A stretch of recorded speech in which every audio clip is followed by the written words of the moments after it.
प्रसाद मुखर्जी जी का बड़ा योगदान है।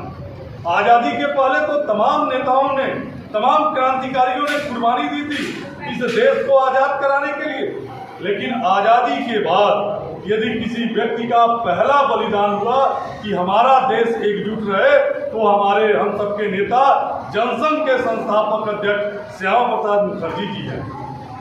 उन्होंने कश्मीर के अंदर परमिट सिस्टम को तोड़ते हुए कश्मीर के अंदर प्रवेश किया था।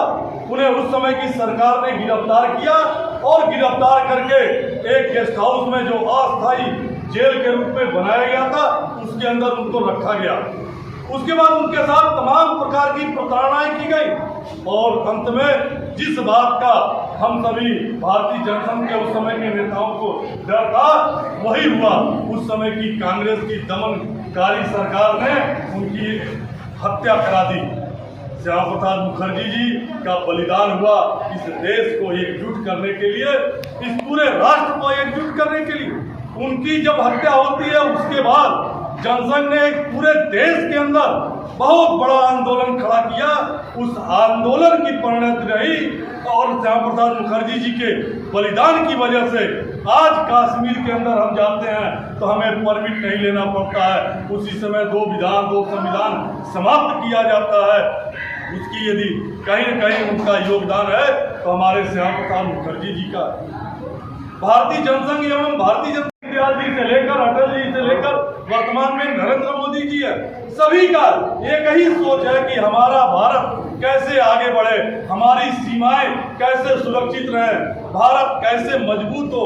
इस बात की लगातार हमारे भारतीय जनसंघ के उस समय के नेता और वर्तमान में हमारे देश के यशस्वी प्रधानमंत्री नरेंद्र मोदी जी उस तरफ आगे बढ़ रहे हैं। और निश्चित ही आज पूरे विश्व के अंदर जो माहौल है, आप देखते होंगे कि भारत का एक पूरे विश्व के अंदर मान सम्मान किस प्रकार से बढ़ा है। हमारी सीमाएं यदि सुरक्षित हैं आज तो हमारे भारतीय जनता पार्टी के नेता नरेंद्र मोदी जी की वजह से है। यह सोच केवल भारतीय जनता पार्टी के नेताओं में आ सकती है, क्योंकि कांग्रेस, वाम दल और अन्य विपक्षी पार्टियां तो लगातार देश के अंदर षड्यंत्र करने का काम करती हैं। विदेशी शक्तियों से हाथ मिला के देश को कमजोर करने का काम यहाँ के विपक्षी पार्टियां कर रही हैं। लेकिन हम सभी कार्यकर्ताओं को प्रेरणा लेना चाहिए अपने श्यामा प्रसाद मुखर्जी जी से, दीनदयाल जी से, अटल बिहारी वाजपेयी जी से, नरेंद्र मोदी जी से भी सीखना चाहिए कि हमारा देश कैसे आगे बढ़े। हम सभी के अंदर राष्ट्रभक्ति की भावना जागेगी, एक कार्यकर्ताओं के अंदर राष्ट्रभक्ति की भावना जगेगी, तभी हमारा देश आगे बढ़ेगा। इस भाव के साथ हम सभी को आगे चलना है। यही सब कार्यक्रम की वजह से हम सभी बूथ पर आज इकट्ठा हुए हैं, ताकि हमारे कार्यकर्ताओं को भी श्यामा प्रसाद मुखर्जी जी के बारे में, दीनदयाल जी के बारे में पता लगे। हमें आगे जाके जनता के बीच में भी अपने नेताओं के बारे में बताना चाहिए कि हमारे जनसंघ का और हमारी भारतीय जनता पार्टी का इतिहास यह है, हमारे लिए राष्ट्र प्रथम है, अपना दल सेकंड है। हम राष्ट्र को हमेशा आगे रखकर हम सभी चलते हैं। आज के इस दिन पे हम श्यामा प्रसाद मुखर्जी जी के श्री चरणों में अपनी श्रद्धा सुमन अर्पित करते हुए अपनी बात समाप्त कर रहा हूँ। जय हिंद, जय भारत।